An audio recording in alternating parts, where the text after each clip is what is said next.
Hey my friend, I hope you're doing well. I've got some really cool kind of lessons and realizations that I've had for you today. And by the end of the video, I'm going to give you 3 actionable lessons slash practices that you can implement today in your life to kind of start heading towards a more kind of simplistic, holistic, and fulfilling lifestyle. Right, and it's interesting. I feel like there's a kind of knee-jerk reaction happening in all of us. Calling us to a more simplistic way of life just because of the sheer complexity of our lives at the moment. I mean, I don't know about you, but I think I've got like 7 or 8 apps that I need to check every day in order to keep my life going. That's just silly, right? It's just too much input, too much going on. And I think this is reflected everywhere. I mean, if you look at kind of modern interior design, that's random, but just hear me out. It's all very clean, it's all very minimal, there's not much going on, it's very functional, and I think that's what we all crave is a lifestyle that is more simplistic, and that's why we like that sort of design. So yeah, anyway, the TLDR of this video is kind of be here now, like really be here now, be present and see what happens. Obviously that's a huge simplification, it's very broad, so I'm going to go into it and unpack it all right now. Okay, so the first thing really that I think needs to happen if you want to live a more simplistic life is kill your dreams. You need to kill your dreams, man. That sounds painful. First of all, I'm using the word kill. Like, I don't think you understand quite what I mean though. I don't mean give up and just kind of wallow about in your own muck. I mean, give up that thing that you're projecting in the future. In our culture, we feel it's irresponsible to not have a plan. You see that? If your teacher comes up to you in tutor or whatever, I don't know, imagine you were at careers and they say, okay, so what do you want to be in the future? And you say, I don't know. They kind of have a weird feeling towards you. They kind of feel like you're not as, you're not bright, you're not switched on. And that's interesting because I don't think any of my teachers knew what they wanted to be. And they said that to me, but they still kind of propagate this thing where it's like, you need to have a plan. It's irresponsible to not have a plan, right?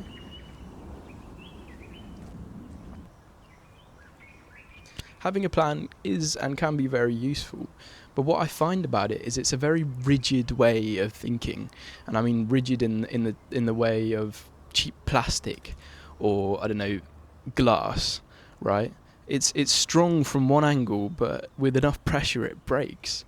And like, okay, imagine this: you want to be a lawyer, and you've wanted to be a lawyer for your whole life, and then one day you go to the bar and you do all the stuff and you get an email that says, dear so-and-so, we regret to inform you that we found such and such inadequate and therefore we can't pass you.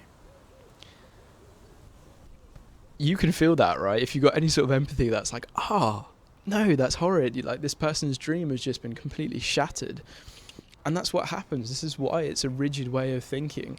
It's because when you inevitably encounter an issue or a problem, because it goes against who you see yourself being, it kills you, it shatters you, right? And it causes immense pain. And this is inevitable. Plan too hard and watch the universe laugh at you and change the script, man. I guarantee you it will happen.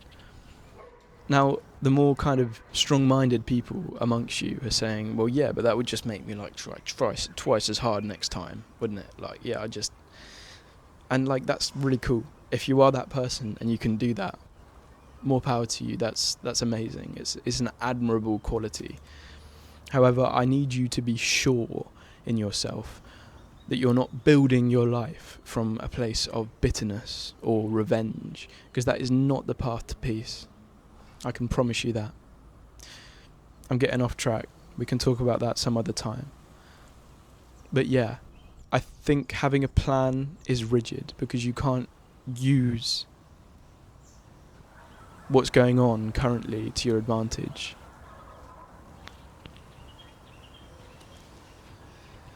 The other thing that this image of ourselves that we have in the future, this dream, does to us is it causes us a lot of pain in comparison. And for some people this pain is fuel, but for some people it kills them off, man. It's like, no, I can never be that person, it's not me, like I can't do it, there's no way I'm getting there. And there is always that voice, even if you're working towards it, in the back of your head. This just causes tremendous amounts of suffering. It's not needed.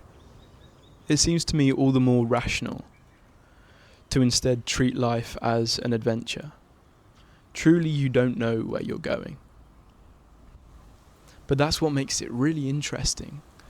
That's what makes me want to stop and watch it, and watch this thing play out and see what happens and be here. So that's why I say you got to kill your dreams. Right?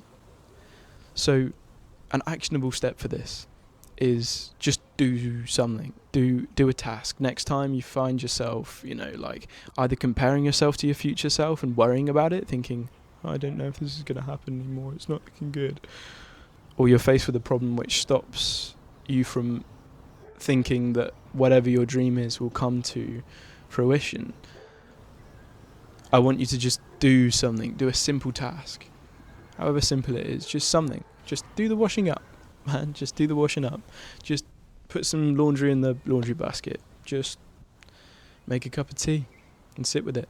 Just do something. Just do. Right? Instead of having this image, which you don't need to get where you need to go, by the way. Just do something.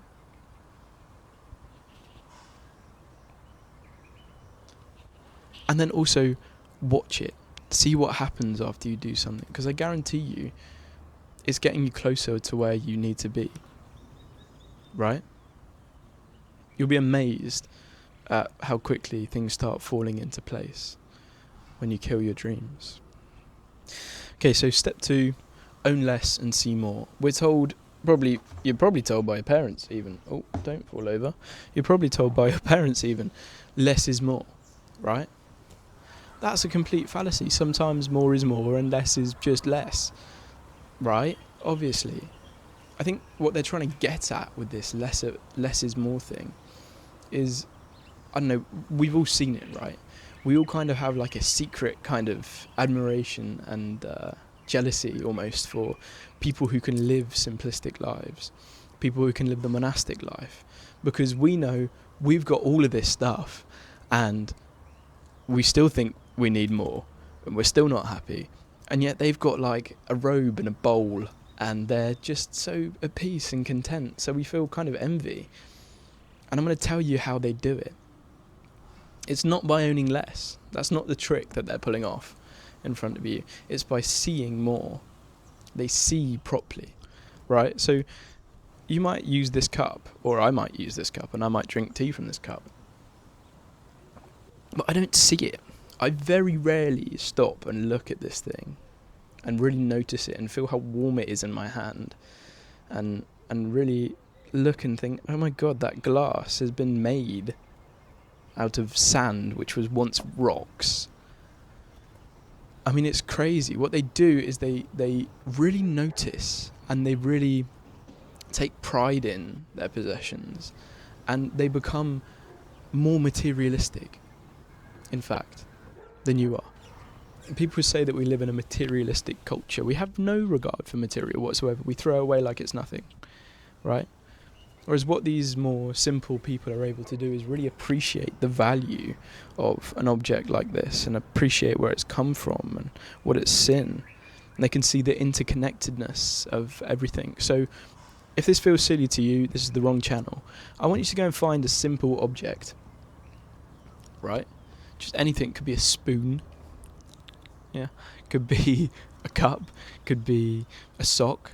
And I want you to sit there and I want to put it in front of you and just look at it. Just notice. Don't judge it. Don't put a label on it. Don't name it. Just kind of look at this object that you use on a daily basis and really take it in for the first time. Maybe run your hand over it. Maybe see how it feels. Is it warm? Is it cold? Use all your senses to feel out what this thing is in front of you. Look at it like you're an alien, right? And just sit with it and appreciate it. appreciate all of the things that it does for you. Like, I don't know, if it's a sock, it probably keeps your feet really warm, and that's really cool. That's great. We love that.